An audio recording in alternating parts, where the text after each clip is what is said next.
right, thank you for tuning in. It is 25 minutes before 10 o'clock. Beautiful Friday morning. I love Fridays, Robin. You know why? Yeah. To me, my weekend starts Friday because there's a psychological thing, right? Yes. You know, you kind of like all weekend. You know, I love my job, so don't get me wrong. But it's like this is where I break free, right? Mm-hmm. And you know, here's the curious thing. We moved into these new studios about maybe 2 months ago, right? The other studio we had been in for 10 years, right? Yeah. And I kept saying, I can't wait to move to the new studio, finally get out of this one. Mm-hmm. And now I'm stuck in this one. Yeah, but you have a better view here. I do have a better view. Very eclectic So view if you're here. stuck, maybe that's why I wanted to use that as an intro. Karen Emster Young is on the phone with Pam Godwin, and I hope I'm saying the names right. They'll correct me if I'm not. Karen is an award-winning marketing and public relations guru. She's a freelance writer, and Pam Godwin is a caseworker and migration specialist that helped to facilitate the resettlement of refugees entering the United States to escape religious persecution. She's also a teacher, a literary specialist, and the two ladies are authors. Their book is called The 52 Weeks, Two Women and Their Quest to Get Unstuck. So I'm going to pay close attention because, Robin, I really need to get unstuck. Stories and ideas to jumpstart your year of discovery. I am all ears with this one. This sounds like fascinating and fun stuff. Good morning, Karen Emster Young and Pam Godwin. Good morning, ladies. Good morning. Where are you? We're in New York. In New York City. Are you together in the same room? No, we're not. No. Oh, okay. Unfortunately, no. All right. So what happened to the two? Were you talking over lunch one day and you started talking about the concept that we're trying to discuss here? Drinks, not lunch. Drinks. Okay. Oh, there you go. right. My kind of women. So what? So who said what? I mean, trying to give us a. Actually, this is Karen. Yeah. I'm Karen. sorry. I said we met in, our girls went to preschool together, so we've been friends a long time. And we were out having drinks one night and talking about how we felt stuck. I mean, we felt like we were doing the same things in the same patterns, in the same ruts, and really not doing new things anymore. And it bothered us. You know what? I've often thought this about people in general, is that if you speak to somebody who's 70 or 80, they'll tell you stories from when they were 17. And I always say, well, nothing happened since then? All the stories are coming from... Yeah, so maybe what you're talking about is we need to live life even after we have been married and we have children, right? Does marriage and children almost force us, I don't like the word force, but almost make it impossible to not be stuck? Well, I mean, we're proof that, that is not the case, but good. You really have to make concerted effort. I think you need to carve out time for yourself, and that's what we were forgetting to do. And so taking that time for yourself, like each week, even if it's every month, putting aside the time to do something new or fun or different, or even work on, a hurdle in your life or challenge is really what we focused on and what we decided to do. So what was the first thing you did? Did you do it together? Pam?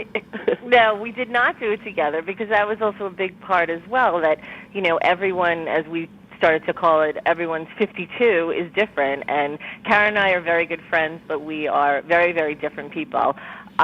So my first 52 was actually going to a weaving class, which does not sound very exciting, but it was something that I had always thought about doing, and it was just, I walked by the store every single day for a year, and I finally said, I'm just going to do it. And it was really more the act of just finally walking into a place that you were afraid to walk into, not even the act of doing the crafting that I wound up doing. Karen did something even a little bit more simple. Did you get along with the other weavers? I actually was so frustrated. Is there an echo? I was actually so frustrated with eating the same breakfast every morning, which was not very good for my waistline. I had a tendency to really crave carbs and eggs, and I decided that I was going to incorporate blueberries into my breakfast every morning. And it was hard. And I started by literally putting them on a bagel. I mean, I'm half kidding, but by the end of the week, I was just I had really forced myself to incorporate the blueberries, which had become my symbol for being stuck, because every time I bought them, I never ate them. Oh, really? So it was a very small step, but just in your daily just in what you're eating every day can get boring. So we each had very different first week experiences, followed by a lot of both small and big. And then we went to I went to a shooting range, and Karen went to try a Maserati. There you go. Wow. Oh, wow. Oh, this is what I'm talking about. They're adventurous. So did you like shooting? Did you like basket weaving? Did you like Maserati driving? The shooting range I have not gone back to, although it was something that I always wanted to check off and do, and I found it to be a very different experience than I thought it would be. It was actually a very calming experience. Really? There you go. Karen, what happened with you with the Maserati? I mean, it was like, I think the title in the book is Driving Away from My Routine. I mean, it was finding a car dealership that would allow me to test drive these sports cars, and yeah, I loved it. And certainly would do it again. But I think that for us, it was about having these things on our list and just checking them off each week or whenever we can do it, because it was often challenging each week. But that's really, what it was about, both small and big things each week. Your book has stories from people outside of the two of you. You also have your personal stories in there. But when you have your alone time, when you have your family and things, you always stress that they're number one. And when you do something for yourself, you shouldn't have the guilt. Yeah, absolutely. Because I think a lot of women and even men feel guilty when they take time away from their family or work. And I think that's what we're trying to change people's mindset, because it makes you happier, and therefore, and you've all heard this before, it makes your family happier, really. So do you make a list? That was a big thing for me as well. Oh, I'm sorry. Just how we felt after and how it impacted what the rest of our day would be like, and how productive we were, and how comforting we were to others, and how doing anything at all, regardless of what your list was and what the little thing you did, made you so much better than an hour later. Fun topic. I just want to point out that there's a delay, and that's why it's making it seem like we're speaking over you. So I apologize for that, and it's just not something we have out of our control. So we'll just kind of put up with that, and it's not that we're trying to be rude. Did you write out a list and say, you know what, I want to do this one first, and did you speak it over with your husbands? I'm presuming you're married. If not, then I guess that doesn't apply. Was he nervous? Was We're he? Both men. Yeah. I mean, he didn't say. What do you mean we were stuck in a rut? Yeah. Yeah. Did he ask? I'll answer. Okay, you can go ahead, go. Sam. No, go ahead. No, we both did write out a skeletal list initially, and there were things that we absolutely checked off. And then, by way of doing one thing, often we were led into other things, which was the beauty of this as well, because one door opens up to another door to another door. So our list was constantly changing, even though we went through the majority of the things that we set out to do. In terms of our husbands, Karen, you can take that one. Yeah, no, they didn't really have. They weren't privy to our lists. Although one week when I did try being a little nicer to my husband than I would normally be, and please take that the right way, about the third day into the experiment, he said, "Is this for that blog that you're doing?" Because I just noticed that I was reacting a little differently. So that's when the whole relationship chapter kind of came to be in the book. And the relationship chapter really helps, anyone who feels like a big bit stagnated in their own relationship, whether they're married or just with a significant other. So I think even relationships certainly get stuck in patterns and ruts. And did you put anything on the list? My kids were actually more interested as well. I have two children, and exercise has also been a big deal for me. So I was trying to try all of these new things and get back into a regimen. And it really brought the family into it as well. At first my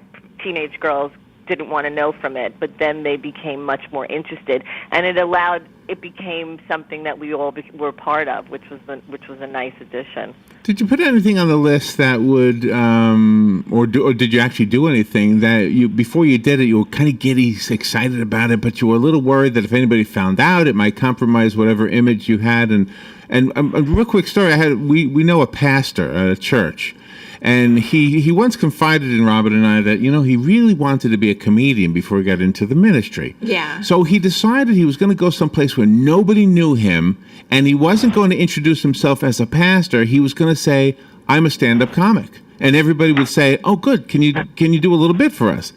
And he walks into the room, and it was a film commission. Robin used to belong to this film commission, and so therefore, I just gave you a hint. Robin was there.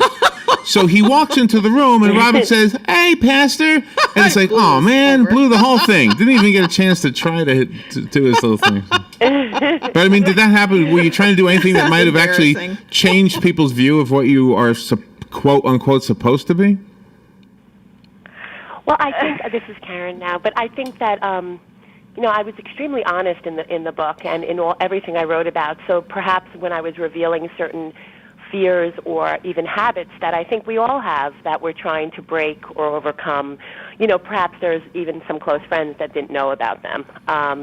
So going back to a yoga class, for example, because 10 years ago, I really did have like a panic attack in a yoga class. I think the stillness was disturbing to me. So I think going back to that and admitting that I had a fear, and that's where even Pam talked me through it, and I was able to, and I loved it, and I did it, and I really felt a sense of accomplishment afterwards. So it's being kind of honest and very relatable, hopefully, to people out there. And I think everybody's in that situation. And fear is a very operative word here, Karen. You gave a credit to Pam, and Pam, your background about facilitating the resettlement of refugees coming to the United States to escape their religious persecution. This must have given you a totally new insight into the word fear. Yes, I do have to tell you, since then, I've actually been a teacher for the last 12 years, so that was prior to my becoming a teacher. But absolutely, and for me, there was a big fear component in general as well, because I'm a very, very private person. So while I took on this undertaking and we decided to become accountable and blog about it, it was it wasn't anything specific that we did that was fearful. It was the whole idea of just revealing everything, but the importance to reveal it to help, ourselves and others ultimately. It's interesting that some of these things are health related and some are just activity related. Mm-hmm. It's interesting that this is not like you were thinking constantly about rethinking it. It sounds like, or it looks like. Yeah, I mean, we've always said also it wasn't just about bungee jumping. The mixture for us on our list was a combination of small internal things as well as getting out there and driving sports cars and shooting guns and taking new art classes and everything. So it was a real combination of things for us. I think everyone's 52 list is different, as Pam said. So what people want to work on or focus on varies from person to person. Was there anything risque on the list? We have a cafe in our area. A couple of things that stayed in the draft.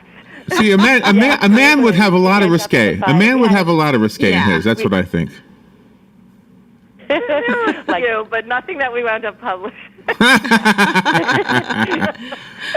One of the things I would say more risk-taking than risque. Okay. One of the things also that a person gets from what you're doing is that there are parents out there and they are too self-centered. They have a job and then they go out and party, and it seems like their parents, the grandparents, end up raising the grandchildren because the parents just think they don't have time to raise the kids, but they have them, and then they dump them off on the grandparents.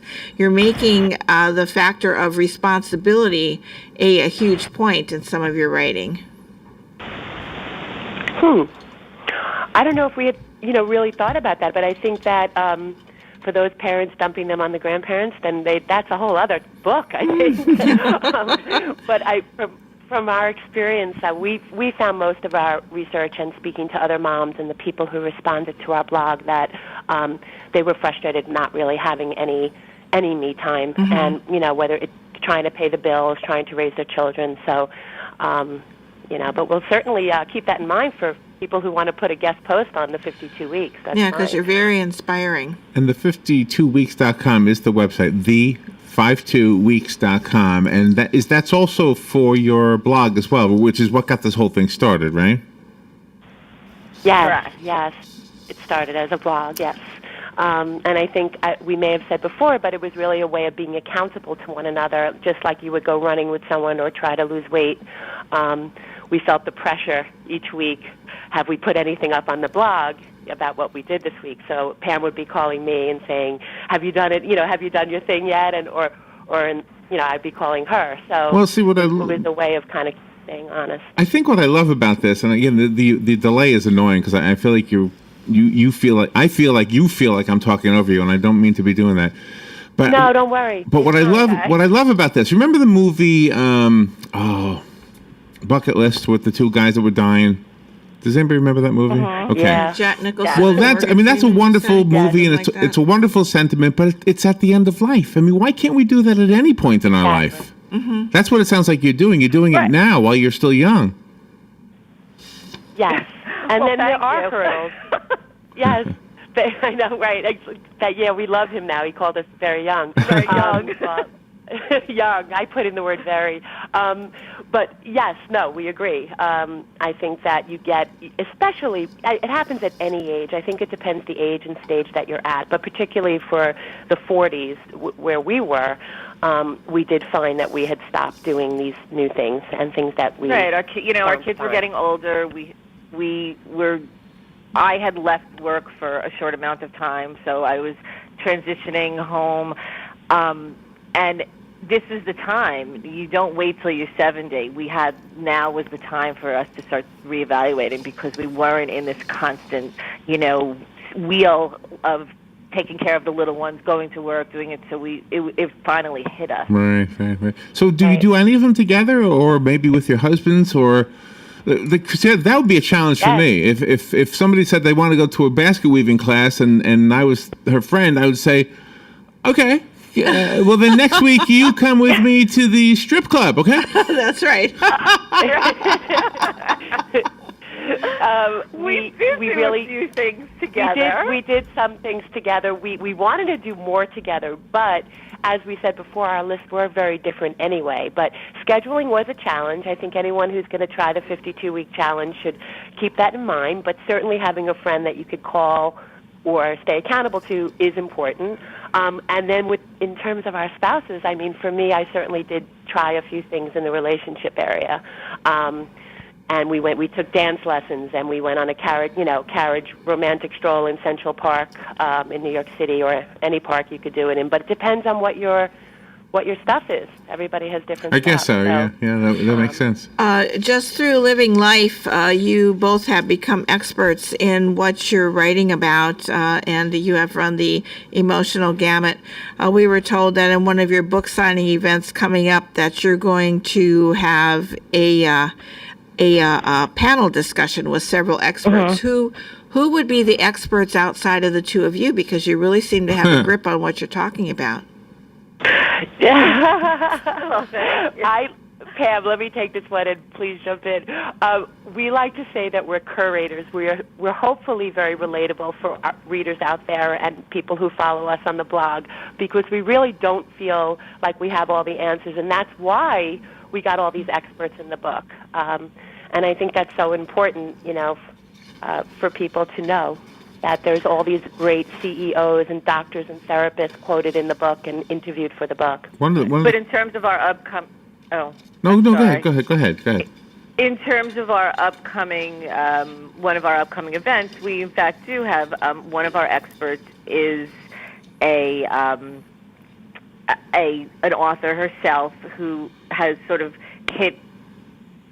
writes about women in their 50s and that change of life and things that occurred to them. And then we also have someone who speaks to she's a career counselor. And that was a big thing for me as well, career changing course, and you're, wanting to go back to work and do something else for in the second act.